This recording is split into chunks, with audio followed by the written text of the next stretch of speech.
وعلى الله سؤال أنا قبل قليل وزير كنا علمها دبده دكتور محمد عبد الله عمر وعن هذا الكيسرة أكتر فريق كل بدنا مكرفوك إن شاء الله.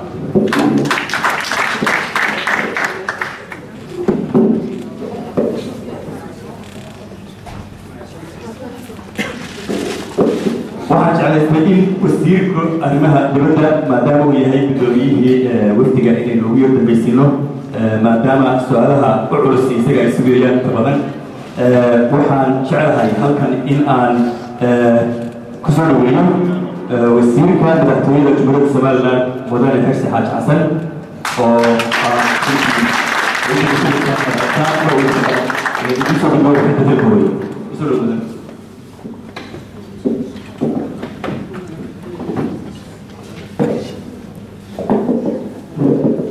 بسم الله الحمد لله والصلاة والسلام على رسول الله. السلام عليكم ورحمة الله وبركاته.